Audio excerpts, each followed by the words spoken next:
আর এই বিদ্রোহী কবিতা আমাদের নারীর সাথে ওতপ্রোতভাবে জড়িয়ে রয়েছে। সেই বিদ্রোহীর অংশবিশেষ আপনাদের সামনে।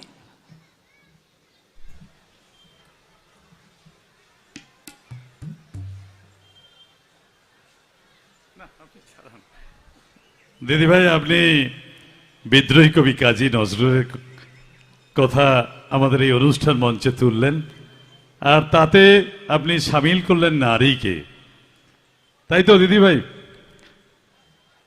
তো একটি কবিতা কাজী নজরুল ইসলামের রয়েছে, বিশ্বে যা কিছু মহান সৃষ্টি চিরকল্যাণকর, অর্ধেক তার করিয়াছে নারী, অর্ধেক তার নর। এ বিশ্বে যত ফুটে আছে ফুল, ফলে আছে যত ফল, নারী দিল তাহে রূপ রস, মধু গন্ধ সুনির্মল। পুরুষ এনেছে দিবসের জ্বালা, তপ্ত রৌদ্রদাহ, কামিনী এনেছে যামিনী শান্তি, সমীরণ বাড়িবাহ। কোন কালে একা হয়নি কো জয়ী, পুরুষের তরবারি প্রেরণা দিয়াছে, শক্তি দিয়াছে বিজয় লক্ষ্মী নারী। নাকি তাই তো দিদি ভাই? সত্যি, আমরা কিন্তু নারী এবং পুরুষ উভয় মিলে আমাদের কার্যসিদ্ধি, আমাদের এগিয়ে যাওয়ার পথে মানুষ হয়ে এগিয়ে যাব। আর সেই জন্যই বিদ্রোহী কোনো পুরুষ নন, তিনি কোনো নারী নন। একজন মানুষের তেজের প্রকাশ, তিনি যে কি করতে পারেন তারই প্রকাশ সেই বিদ্রোহী।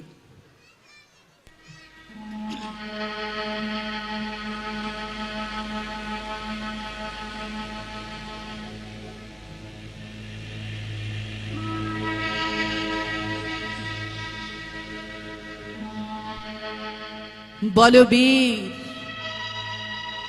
বলো উন্নত মম শির, শির নেহারি আমারি নত শির ওই শিখর হিমাদ্রি।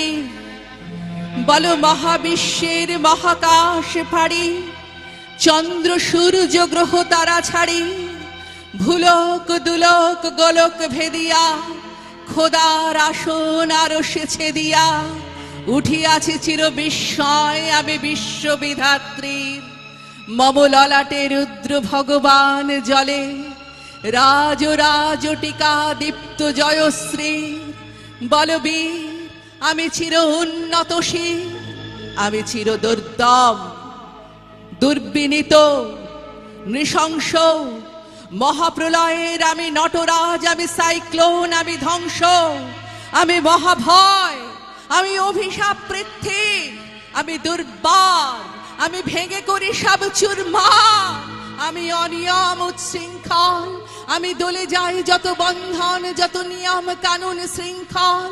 আমি মানি না কোনো আইন, আমি ভরা তরি করি ভরা ডুবি, আমি টর্পেডো, আমি ভীম ভাসমান মাইন।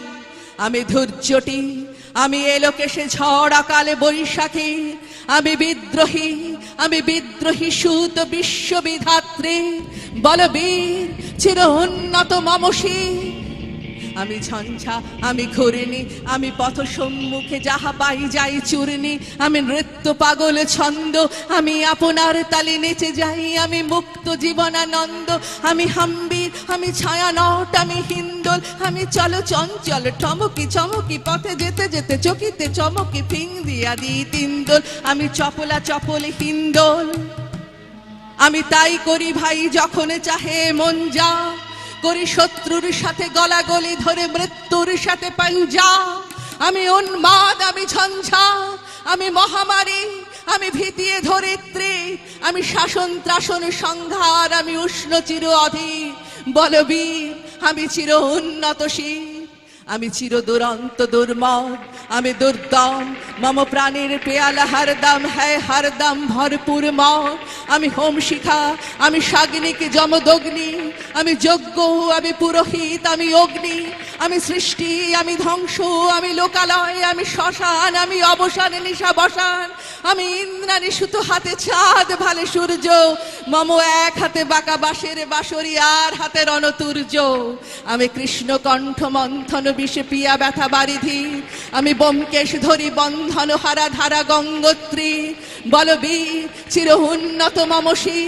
আমি সন্ন্যাসী সুর সৈনিক, আমি যুবরাজ মম রাজ বেশ ম্লান গৈরী, আমি বেদুইন, আমি চেঙ্গিস, আমি আপনারে ছাড়া করি না কাহারে কর্নিশ।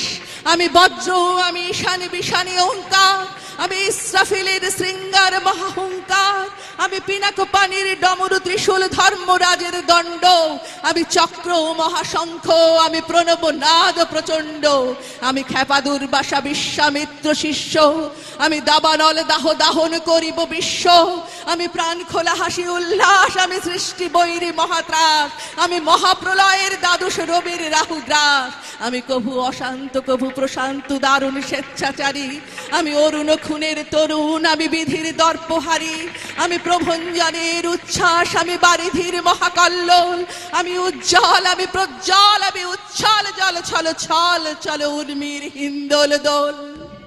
আমি অরফিয়াসের বাঁশরি, মহাসিন্ধু তোলা ঘুম ঘুম, ঘুম চুমু দিয়ে করে নিখিলে বিশ্বে নিচ্ছুম, মম বাঁশরীর তানে পাশরি, আমি শ্যামের হাতের বাঁশরি, আমি রুষে উঠি যাবে ছুটি মহাকাশে ছাপিয়া, ভয় সপ্ত নর খাবিয়া দোজখ নিভে নিভে যায় কাঁপিয়া, আমি বিদ্রোহ বাহিনী খিল অখিল ব্যাপিয়া, আমি শ্রাবণ প্লাবন বন্যা, কবু ধরণীর করি বরণিয়া, কবু বিপুল ধ্বংস ধন্যা, আমি ছিনিয়া আনিব বিষ্ণু বক্ষ হইতে যুগল কন্যা, আমি অন্যায়, আমি উল্কা, আমি শনি, আমি ধূমকেতু জ্বালা বিষধর কালফনি, আমি ছিন্ন মস্তা চণ্ডী, আমি রণদা সর্বনাশী, আমি জাহান্নামের আগুনে বসিয়া হাসি পুষ্পের হাসি, আমি মৃন্ময়, আমি চিন্ময়, আমি অজর অমর অক্ষয়, আমি অব্যয়, আমি মানব দানব দেবতার ভয় বিশ্বের, আমি চির দুর্জয়, জগদীশ্বর ঈশ্বর, আমি পুরুষোত্তম সত্য,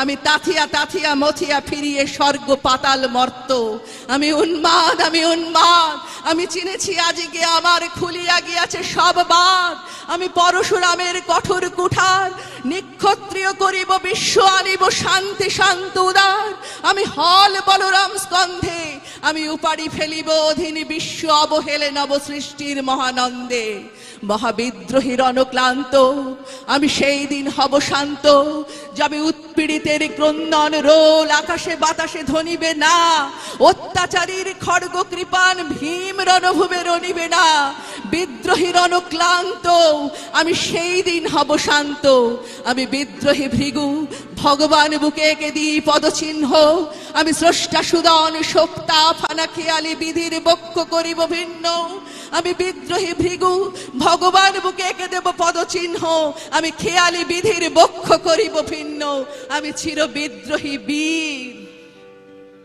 আমি বিশ্ব ছাড়াই উঠিয়াছি একা চির উন্নত শির।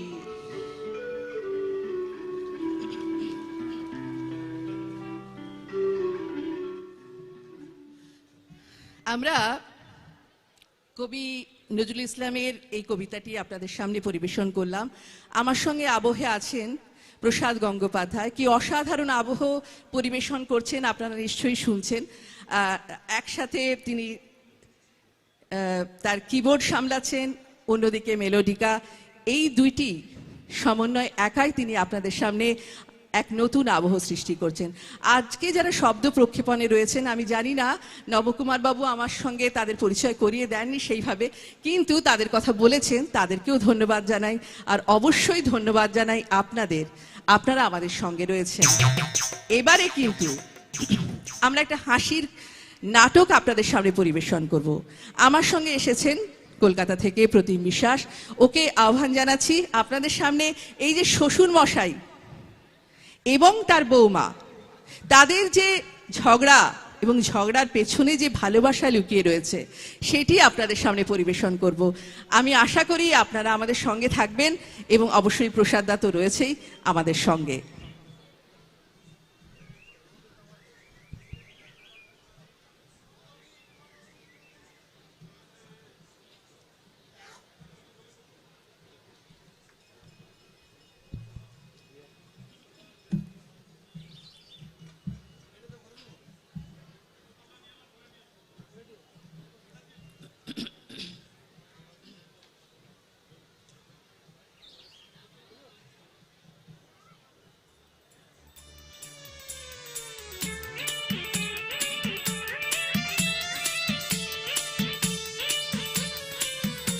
এখানে একটু বলে নি, বৃদ্ধ শ্বশুর কিন্তু অল্পেতেই রেগে যাচ্ছেন।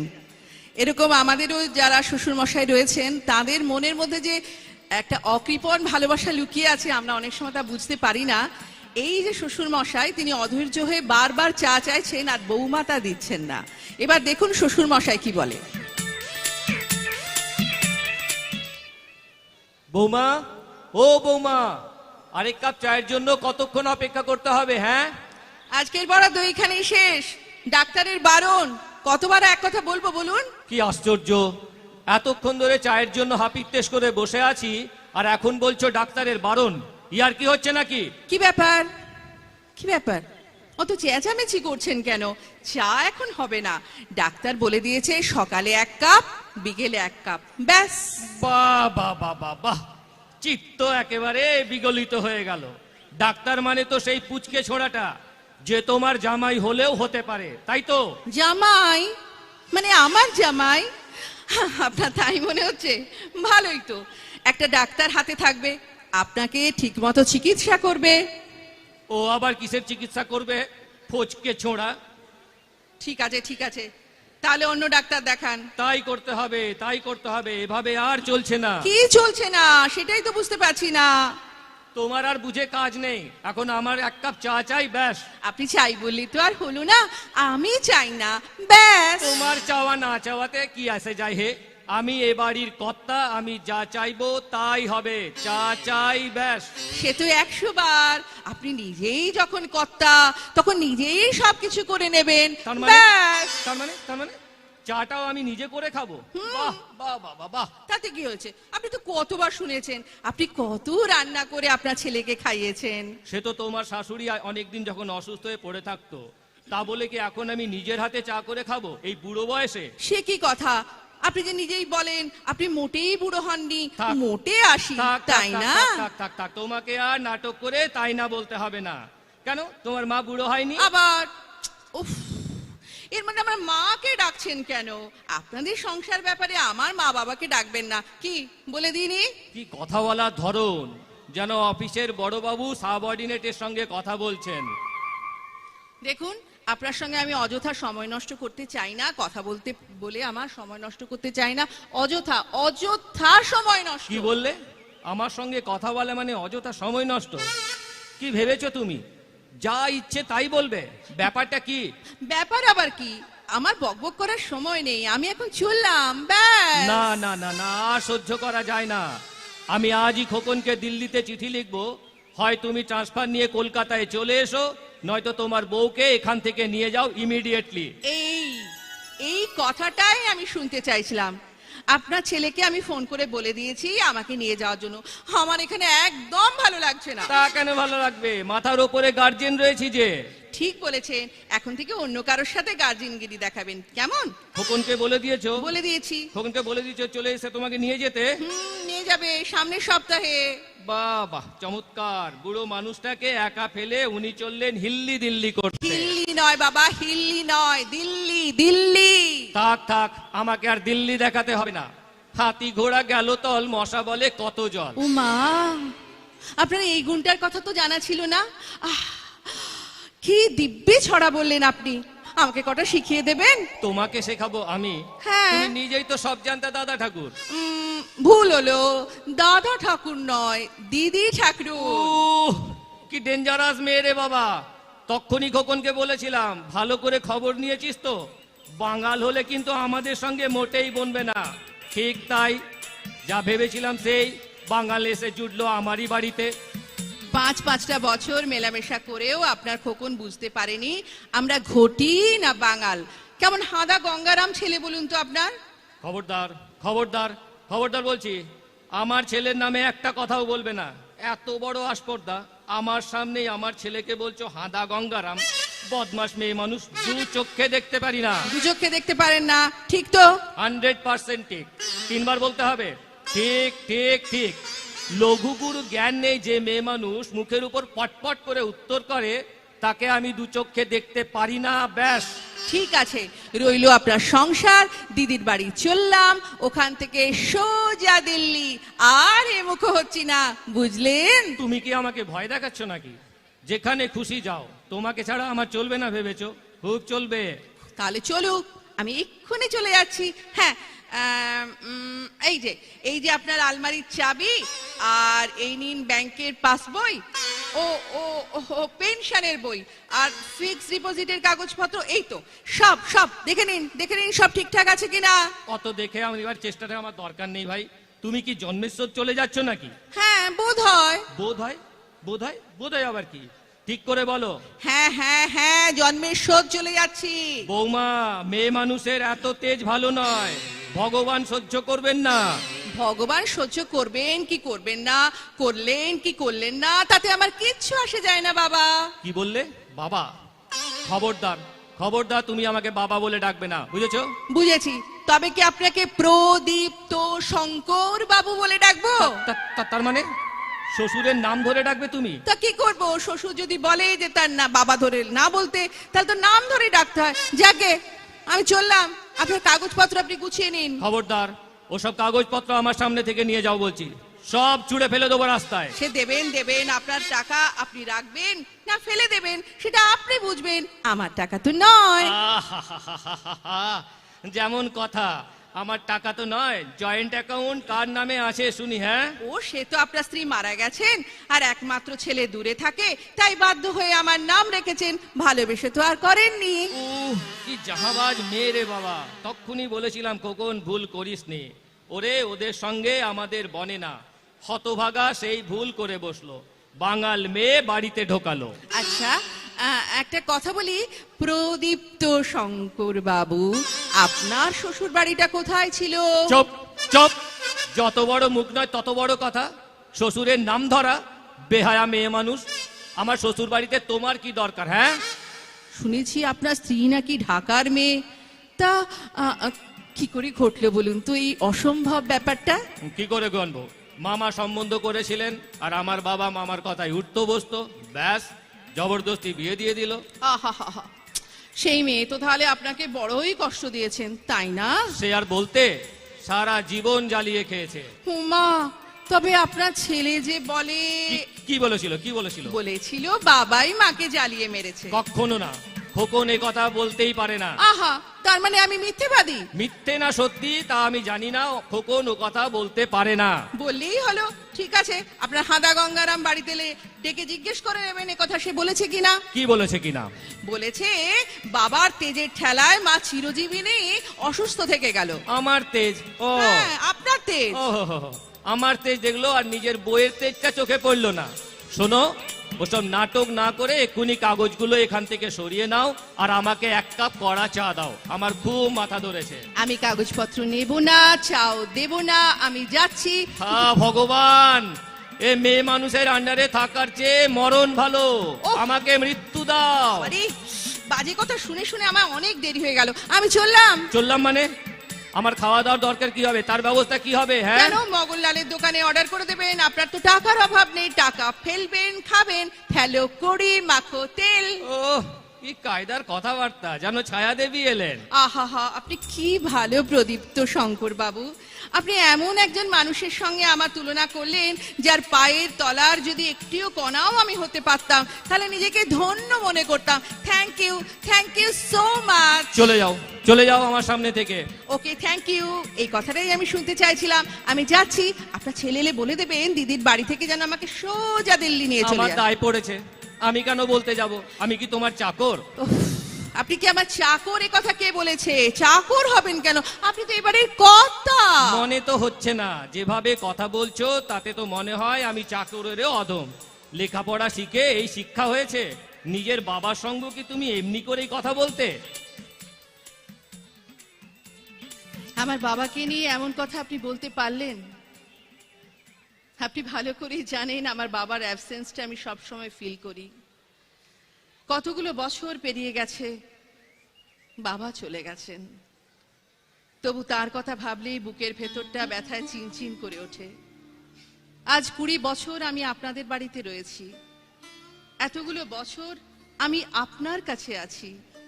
আপনি একা থাকতে পারেন না বলে, আর নিজের বাড়ি ছেড়ে ছেলের কাছে গিয়ে দিল্লিতেও থাকতে পারবেন না বলে, আমি আমার নিজের স্বামী, সন্তান সবাইকে ছেড়ে আপনার এখানে পড়ে রয়েছি, শুধু শুধু আপনার কষ্ট হবে বলে।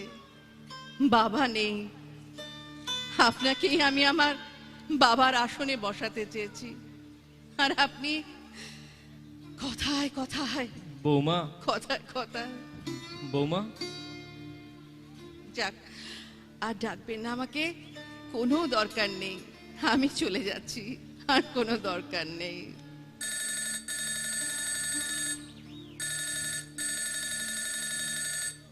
হ্যালো, কে?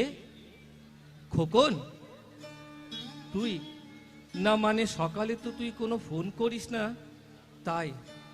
কি মাথার যন্ত্রণা? কাল এসে ভালো ডাক্তারের কাছে নিয়ে যাবি? ও কে বললো? কে বললো আমার মাথার যন্ত্রণা? বৌমা বলেছে? বৌমা বলেছে তোকে চলে আসতে? না না, এখন যন্ত্রণাটা নেই। আচ্ছা আচ্ছা, ঠিক আছে। খোকন, আমার একটা কথা রাখবি বাবা? আমাকে একটা ভিক্ষে দিবি? বৌমাকে বৌমাকে আমার কাছ থেকে নিয়ে যাস না বাবা। আমি না ওকে ছাড়া থাকার কথা ভাবতেই পারি না রে। বড্ড ভালো মেয়ে, খুব যত্ন করে আমার। রাখবি তো বাবা? রাখবি তো? কথাটা রাখবি? Thank you Khokon, thank you, thank you. বাবা, মা, আপনার ছেলের কাছে অমন কাঙালের মতো করে আমাকে চাইতে হবে না। আপনি নিজে না চাইলে আমি আপনাকে কখনো ছেড়ে যাব না বাবা। রমেশ, প্রমিস। আরে, আপনার চাটা যে জুড়িয়ে গেল। তুমি তুমি আমার জন্য চা এনেছো মা? বারে, আপনি বললেন আপনার মাথায় যন্ত্রণা হচ্ছে, নিন চাটা খেয়ে নিন। আর হ্যাঁ, আমাকে থ্যাংক ইউ বলবেন না? Thank you, thank you, thank you very much.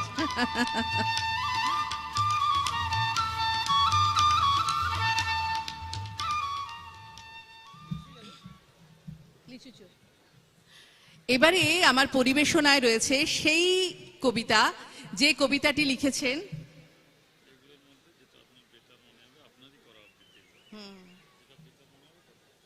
হ্যাঁ, এখানে যে কবিতাগুলি রয়েছে সমস্ত আমার ইউটিউবে রয়েছে।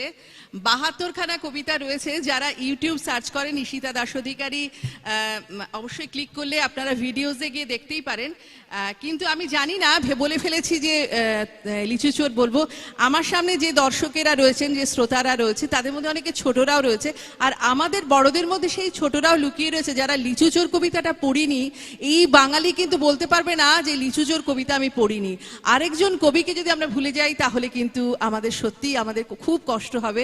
তিনি আমাদের হাসিয়ে গেছেন, হাসিয়ে গেছেন, আর হাসিয়েই গেছেন। তিনি সুকুমার রায়। তাদের এই দুটি কবিতা আপনাদের সামনে পরিবেশন করব। তারপর যদি সময় থাকে আমি অবশ্যই দুটি কবিতা তারপর পরিবেশন করব, এখানে আপনারা যেটা আমার কাছ থেকে শুনতে চেয়েছেন।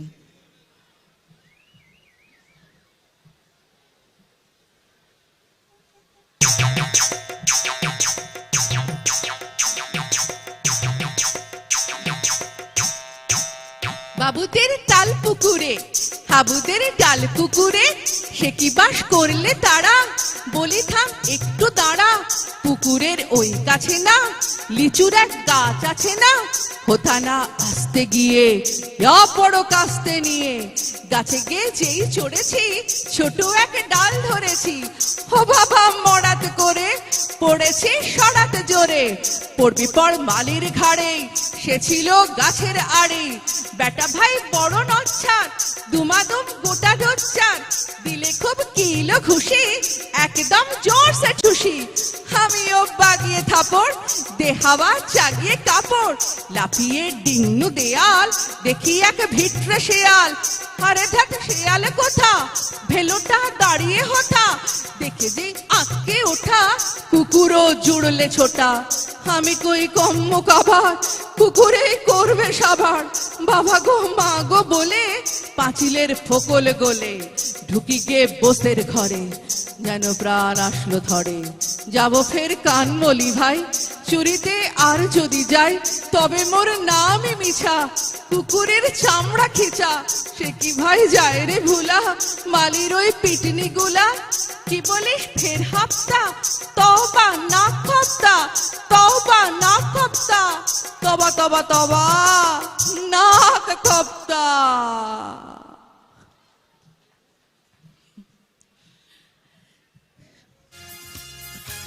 সুকুমার রায়, দাঁড়ে দাঁড়ে দ্রুম।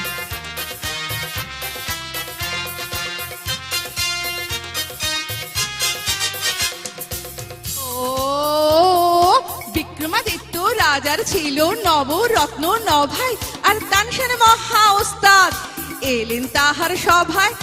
অর্থাৎ আসতেন নিশ্চয়ই তানসেন বিক্রমাদিত্যের কোর্টে, কিন্তু দুঃখের বিষয় তখন তানসেন জন্মাননি কোমোটে।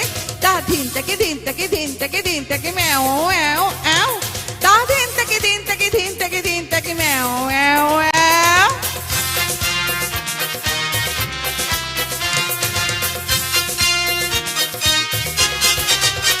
যাহোক তানসেন এলেন কলিকাতায় চড়ে রেলের গাড়ি, আর হুগলি ব্রিজ পার হয়ে উঠলেন বিক্রমাদিত্যের বাড়ি। অর্থাৎ উঠতেন নিশ্চয়, কিন্তু রেলপুল তখন হয়নি, আর বিক্রমাদিত্যের ছিল অন্য রাজধানী উজ্জয়িনী। তা দিন থেকে দিন থেকে দিন থেকে দিন থেকে ম্যাও অ্যাও অ্যাও, তা দিন থেকে দিন থেকে দিন থেকে দিন থেকে ম্যাও অ্যাও অ্যাও।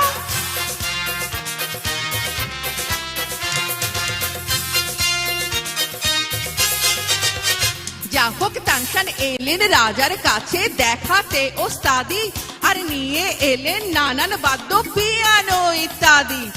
অর্থাৎ আনতেন নিশ্চয়, কিন্তু হলো হঠাৎ দৃষ্টি যে হয়নি কো তানসেনের সময় পিয়ানোর সৃষ্টি। তা দিন থেকে দিন থেকে দিন থেকে দিন থেকে ম্যাও অ্যাও অ্যাও, তা দিন থেকে দিন থেকে দিন থেকে দিন থেকে ম্যাও অ্যাও অ্যাও।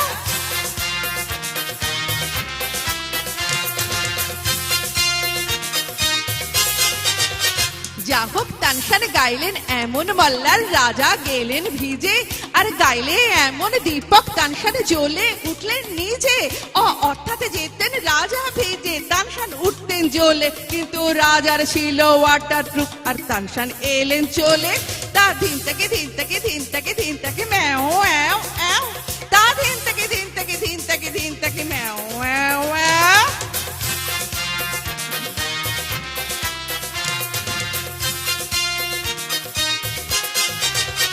হলো সেই দিন থেকে প্রসিদ্ধ তানসেনের গীতি বাদ্য, আজও রোজ রোজ অনেক ওস্তাদ করেন তাহার শ্রাদ্ধ। অর্থাৎ তার গানের শ্রাদ্ধ তার তো হয়ে গেছে কবে, আর তানসেন মুসলমান, তার শ্রাদ্ধ কেমন করে হবে। তা দিন থেকে দিন থেকে দিন থেকে দিন থেকে ম্যাও অ্যাও অ্যাও, তা দিন থেকে দিন থেকে দিন থেকে দিন থেকে ম্যাও অ্যাও অ্যাও, তা দিন থেকে দিন থেকে দিন থেকে দিন থেকে ম্যাও অ্যাও অ্যাও। আচ্ছা, এই কবিতাটি হাসির রাজা, আরেক হাসির রাজা। আপনাদের মনে পড়ে কিনা জানি না, আমরা বাঙালিরা সত্যি ভুলি না কখনো আমাদের সেই ছোটবেলাকে, আর আমাদের ছোটদেরকে আমরা কিন্তু কবিতা থেকে ভুলতে দেবই না, কখনোই না। যদিও কখনো কখনো আমরা জানি যে কোথাও কোথাও হয়তো পদস্খলন হয়, কিন্তু কবিতাকে আজও বাঙালি ভালোবাসে। তিনি দ্বিজেন্দ্রলাল রায়, তার কবিতাটি এখন পরিবেশন করলাম, আর এবারে সেই সুকুমার রায়।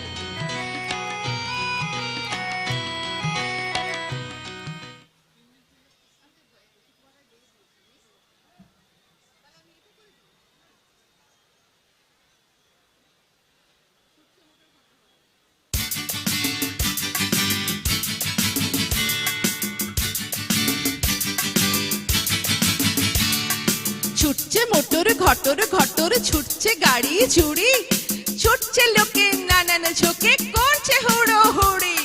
ছুটছে কত খ্যাপার মতো, পড়ছে কত চাপা, সাহেব মেমে থমকে থেমে বলছে মামা পাপা।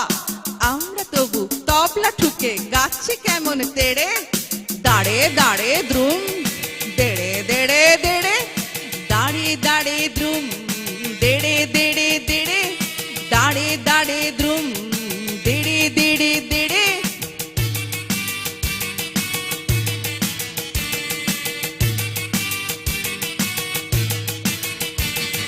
বর্ষাকালের বৃষ্টি বাদলের রাস্তা জুড়ে কাদা, ঠান্ডা রাতে সর্দি বাতে মরবে কেন জানো দাদা, হোক না সকাল, হোক না বিকাল, হোক না দুপুর বেলা, থাক না তোমার অফিস যাওয়া, থাক না কাজের ঠেলা, এই দেখো না চাঁদনি রাতের গান এনেছি কেড়ে, দাঁড়ে দাঁড়ে দ্রুম দেড়ে দেড়ে দেড়ে, দাঁড়ে দাঁড়ে দ্রুম দেড়ে দেড়ে দেড়ে, দাঁড়ে দাঁড়ে দ্রুম দেড়ে দেড়ে দেড়ে।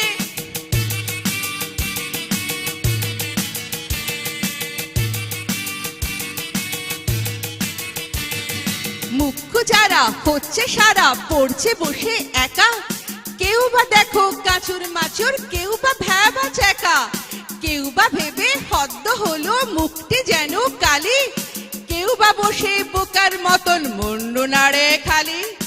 তার চেয়ে ভাই ভাবনা ভুলে গাও না গলা ছেড়ে, দাঁড়ে দাঁড়ে দ্রুম দেড়ে দেড়ে দেড়ে, দাঁড়ে দাঁড়ে দ্রুম দেড়ে দেড়ে দেড়ে, দাঁড়ে দাঁড়ে দ্রুম দেড়ে দেড়ে দেড়ে।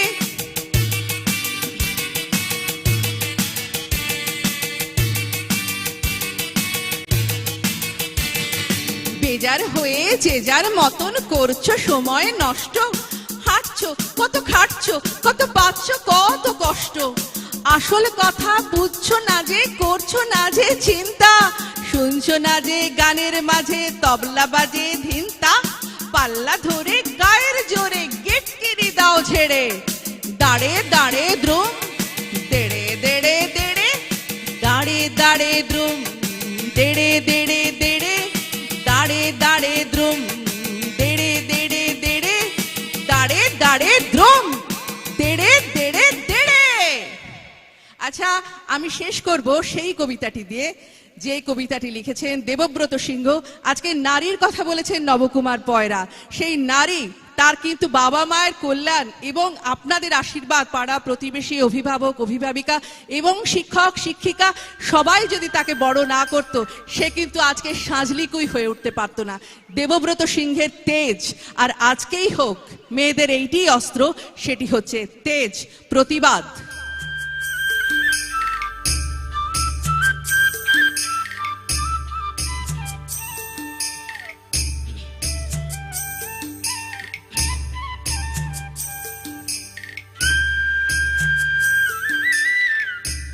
আমি জামবনির কুইরিপাড়ার শিবু কুইরির বিটি সাজলি বটি, কাগজওয়ালারা বলে কহু অতটুকুন বললে হবে কেনে, তুমি এবারকার মাধ্যমিকে প্রথম হয়েছ, তাই তোমাকে বলতে হবে আরো কিছু। টিভিওয়ালারা বললে তুমি খ্যাত মজুরের মিয়া, তুমি কি করে কামিন খাটে মাধ্যমিকে প্রথম হলে, সেটা তোমাকে বলতে হবে খুলে। পঞ্চায়েতের অনিবৌদি, প্রধান, উপপ্রধান, এমএলএ, এমপি সবাই একেবারে হামলে পড়লো আমার এই মাটির কুড়া ঘরে। জামবনি স্কুলের হেডমাস্টার কোন বিহান বেলায় টিনের আগর খুলে হাঁকে ডাকে ঘুম ভাঙাইয়ে খবরটা যখন প্রথম শোনালে, তখন মাকে জড়ায় শুয়েছিলাম আমি কুড়া ঘরের ঘুটঘুটিয়া অন্ধাকারে।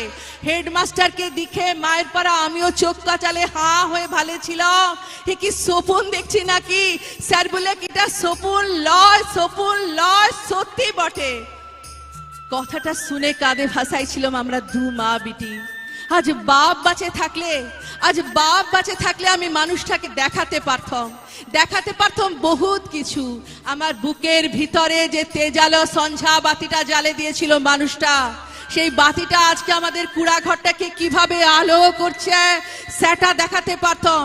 আপনারা বলছেন বটে, কথাটা শুনতে কিন্তু খুব ভালো, তোমাদের মতন মেয়েরা যদি উঠে আসে তাহলে ভারতবর্ষ উঠে আসে, কিন্তু উঠে আসার রাস্তাটা যে এখনো তৈরি হয় নাই। খাড়া পাহাড়ে উঠা যে কি জিনিস, বহুত তেজ লাগে, বহুত তেজ লাগে। আমি জামবনির কুইরিপাড়ার শিবু কুইরির বিটি সাজলি, যখন থেকে শুনে আসছি তখন থেকে শুনে আসছি বিটি না মাটি। ঠাকুমা বলতো পরের ঘরের হিসাল ঠেলবে, তার আবার লেখা পড়া। গায়ের বাবুরা বলথক তুই কুইরিপাড়ার বিটি ছিলা, তোর কামিন খাটা ছাড়া গতে কি। বাপ বলথক দেখ সাজলি, মন খারাপ করলি তো হারে গেলি। শুন, যে যা বলছে বলুক, এসব কথা এক কানে সিমালে আর এক কানে বার করে দিবি। তখন আমাদের বাবুপাড়ার কুচিল দেঘরার ঘরে কামিন খাটতক মা, ক্ষয় রোগের তারসে মায়ের গতরটা ভাঙ ভাঙে নাই এতটা, মাঝে মধ্যে জ্বর টর আসতো, জ্বর আইলে বা চুপচাপ একরাতে তালাই পাতে শুয়ে থাকতো, মনে ছিল সে ছিল এক জাড়কালের সকাল।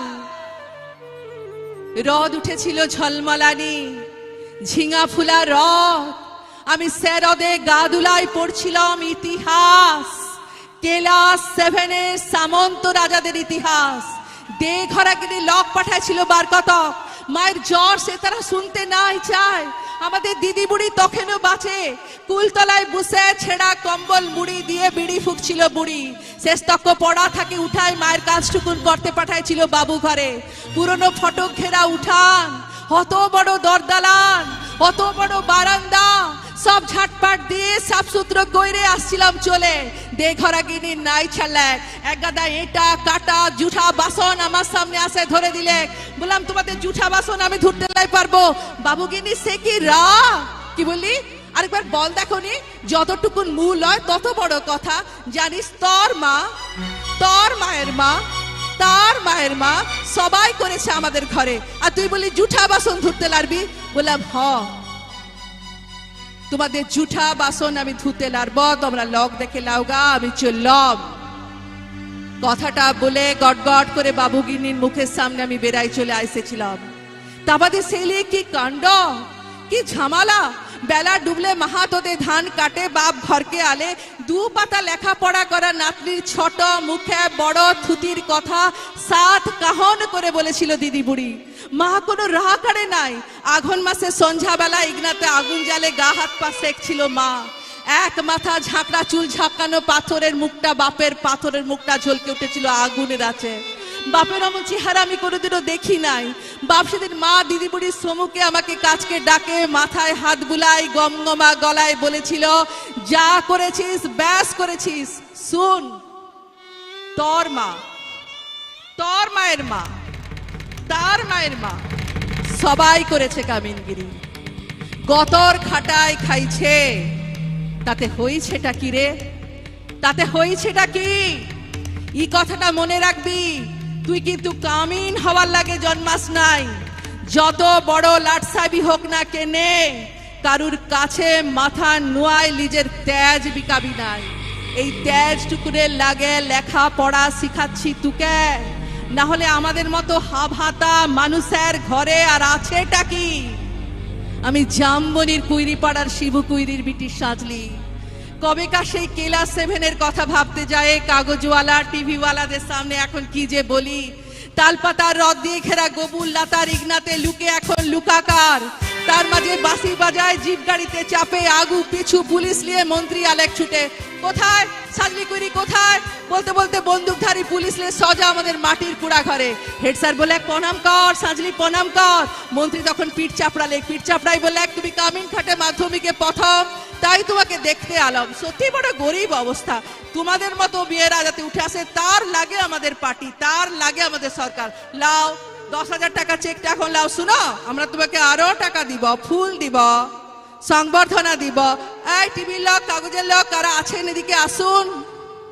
তখনই ছোট বড় কত রকমের সব ঝলকে উঠলো ক্যামেরা, ঝলকে উঠলো মন্ত্রীর মুখ। না না, মন্ত্রী লয়, তার বদলে দেখলাম ঝলকে উঠলো আমার বাপের মুখ। গনগনা আগুনের পাড়া, আগুন মানুষের মুখ। আমি তখনই বলে লিখলাম, না না এই টাকা আমার নাই লাগবে, আর আমাকে যে ফুল দিবেন, সংবর্ধনা দিবেন, আর দাদার টাকা তুলে দিবেন, তাও আমার নাই লাগবে। মন্ত্রী তখন ঢক গিলেক, গায়ে সে দেঘরা গিনির বড় বেটা যে এখন পার্টির বড় লেতা, ভিড় ঠেলে সে আসে বলে, কেনে কি হয়েছে রে সাজলি, তুই তো আমাদের ঘরের কামে ছিলি, বল তোর লাগে আমরা কি করতে পারি, বল তোর কি লাগবে খুলে বল। বললাম আমার পাড়া 100 আরো অনেক সাজলি আছে, আরো শিবুকুরির বিটি আছে গাঁ গ্রামে। তারা যতদিন অন্ধকারে পড়ে থাকবে ততদিন কোনো বাবুর দয়া আমার নাই লাগবে, কোনো বাবুর দয়া আমার নাই লাগবে, কোনো বাবুর দয়া আমার নাই লাগবে।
হ্যালো হ্যালো দিদিভাই আবৃত্তি করছিলেন, হঠাৎ তিনি শেষ করে দিয়েছেন, আমরা বুঝতে পারিনি। বুঝতেই পারছেন আমরা খুব ব্যস্ত রয়েছি, আজকে অনেক বড় প্রোগ্রাম রয়েছে সমুদ্র সৈকতে, আমরা প্রত্যেকে ব্যস্ত, এখানে কেউ নেই আমাদের, সবাই ওই জায়গায় চলে গেছেন। আমাদের সংস্থার সভাপতি মহাশয় এসে পৌঁছেছেন, তিনিও ব্যস্ত হয়ে পড়েছেন ওই অনুষ্ঠানের জন্য, আতশবাজি প্রদর্শনের জন্য। বিরাট সূচি, অনেক সমস্যা, ওখানে নানান পরিকল্পনা সকাল থেকে ওখানে নিতে হয়েছে, আপনারা দেখলেই বুঝতে পারবেন। আমরা উৎসব কমিটির পক্ষ থেকে আন্তর্জাতিক খ্যাতি সম্পন্ন বেতার ও দূরদর্শন শিল্পী ঈশিতা দাস অধিকারী মহাশয়াকে কৃতজ্ঞতা ও অভিনন্দন জ্ঞাপন করছি। সেই সাথে উৎসব কমিটির পক্ষ থেকে বরণ করে নিচ্ছি।